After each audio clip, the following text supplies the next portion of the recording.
Okay, so we did Tomorrow Bookstore.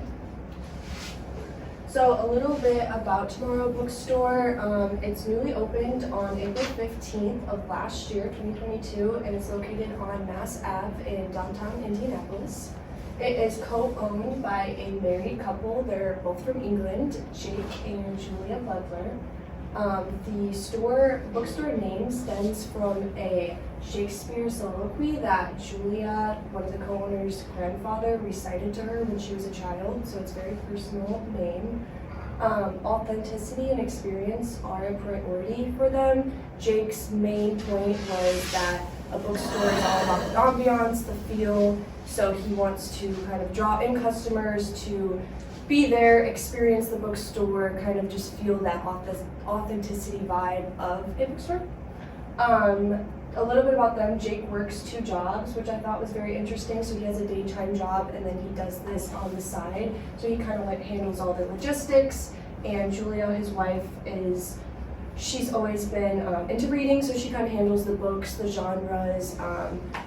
They kind of both handle getting authors and whatnot, but those are kind of their main jobs. All the supply and material for the store is from locals and or friends, and it's all very unique.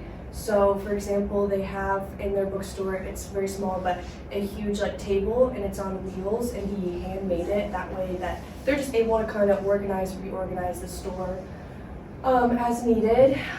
Their sign is a handmade sign from someone local, and they're called Juicy Signs. I guess that's been a really big marketing tactic for them, just for people taking pictures. I know when I first went there, I took a picture of the sign and posted on my story, so just kind of funny how that really is a marketing tactic. And then, yeah, their merchandise too. One of their friends designed all like the tote bags, the clothing, t-shirts, everything that they have for sale.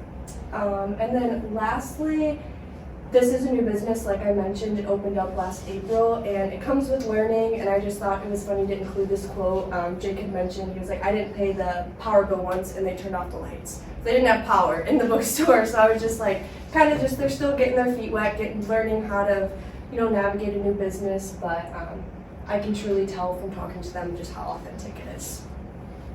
So goals, objectives. So our first 2 goals, number 1 is to create more foot traffic in the store / raise awareness. Like I mentioned, the ambiance, the environment is the top priority. So although we may utilize social media, the top goal really is to bring people into the store, experience it, look through the books, kind of just get that feel. And then secondly is become a go-to spot for authors.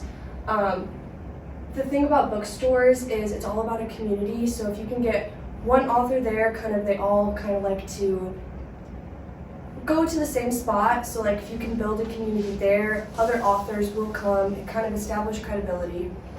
Objectives, the first one is media and community awareness. We'll talk more about this with our tactics, but this kind of includes press releases, just kind of getting the word out to the media where a different target audience could be reached. Second is social media outreach. We'll also talk more about this with tactics, but this is including like content social media plan, just different ways to utilize different social media platforms. And then their mission / vision statement, the mission of Tomorrow Bookstore, quoted by Jake, is to build a larger literary community in Indy for both readers and authors. So next, for our formative research, the first thing we kind of did was look up what's already been posted about them, since they're new compared to a lot of their local individual competitors.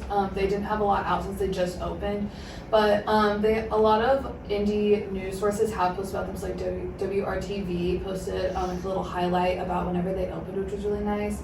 Same with the Indie Star. And then the only other new one that was posted in April, and it was at Wabash because Jake is an alumni from there. So they put a whole little highlight about him and his wife opening the bookstore, which was really nice. But since then, no news sources have posted anything about them. And then we also were looking at what their competitors have done social media wise. So Tomorrow Bookstore has an Instagram, which is their main social media, and it has about 5,000 followers, which is pretty good for the area. One of their competitors is Indie Reads. They have a much larger following. They have 12,000 followers, so they're pretty well known in the Indy area. They're located in Fountain Square, and they're open 5 days a week. And they do different programs to increase literacy in the Indianapolis area for adults and children both who struggle with reading. And then they have a large following on Twitter as well. And then Turn the Page is located in Westfield, and they're a little bit smaller. They only have 2,000 followers on Instagram, and they're open 6 days a week, but they have a subscription box, which we thought was really interesting. So different adults and teens can sign up for different subscription boxes that send them books, kind of like Book of the Month. And then their last local competitor is Wild Geese Bookshop, which is in Franklin.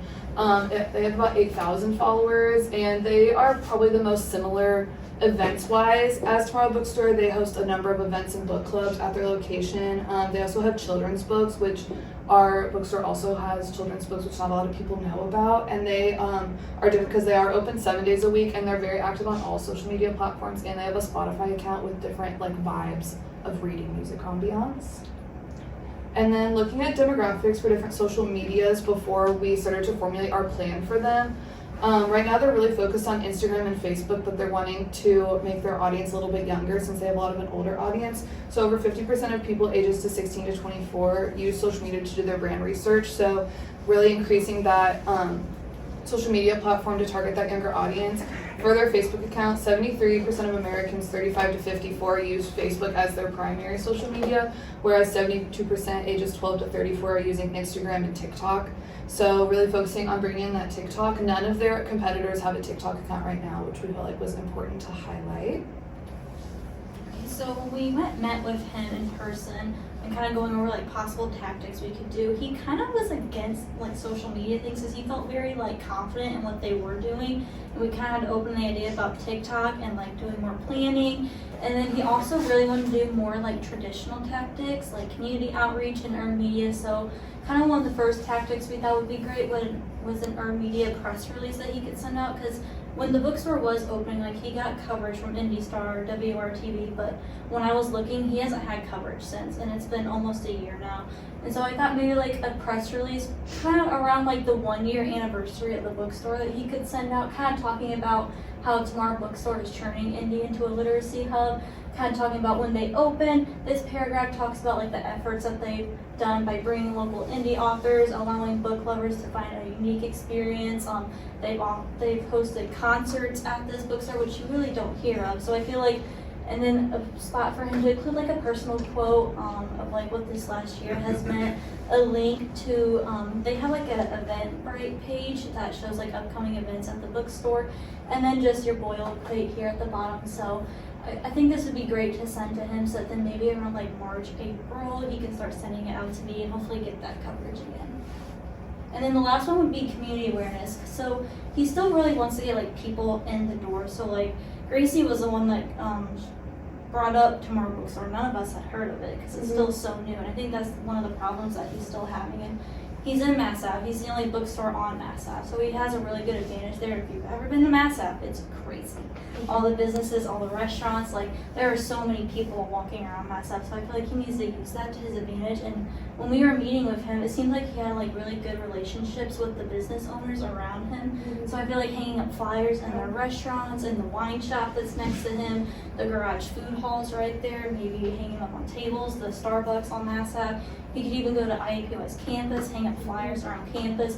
I think just people see it, and I think it'd be a great way. It's not really an inexpensive way for people to know about the store. So for this flyer, we have kind of list of all the different genres of books that they carry, a picture of the sign outside the store so that people can know what to look for, and then kind of just some of the things that they host. And then right here we have experience the world of literature at Tomorrow Bookstore. Come stop by with the location, the days that they're open. And then so more on the social media side. So they have a strong presence on Instagram, 5,000 followers. They're posting all the time, but he said he didn't really have a plan. They kind of just post how they want to post. And so we kind of brought up the idea of if you kind of structure your post more that way, it's not being repetitive, kind of bring up new ideas. So we kind of came up with a good plan so he can plan the social media content, plan campaigns, holidays, any certain content to promote any events he might have. And so kind of some ideas we have. This is starting, I think, January, a New Year's Day post. We have promote the midnight release party if he's having a release party that day. Maybe like a blog post on how they got started, some behind the scene footage, author highlights, fun fact Friday, just more ideas that he can get like a more generalized view of what the month's gonna look like and how he can incorporate his social media better. And then the last one was TikTok. So he doesn't have a TikTok page. We think he really needs this. I think it could really benefit him. TikTok allows for connections to the younger audience like Gen Z. Book Talk's a huge thing now. It's a sector of TikTok that has brought together readers of all ages to share their favorite books and authors. Book Talk currently has 202 billion views. Large competitors have great examples like Barnes & Noble. They are always constantly posting on TikTok. Everybody knows about them. And like Gracie said, no local competitors have TikTok. So I think that's a good advantage he could have over them. And as I said, Book Talk has grown from a niche sector of the internet and is one of the largest communities online. It has its own trends, like these hashtags up here, like hashtag Book Talk has 202 billion views.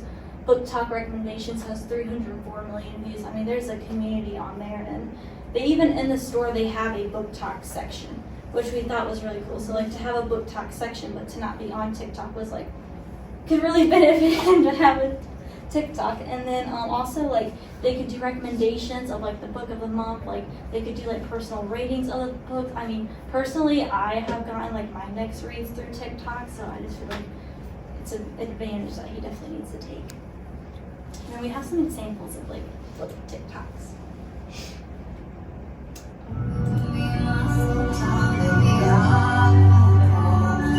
Some ideas that we think he could do for the store. I'll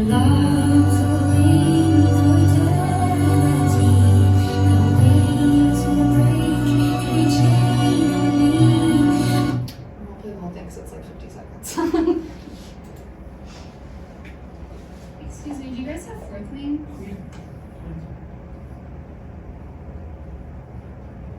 I mean, like this one too, like has 95,000 likes on it. I mean, it's crazy. Whoa, he's around.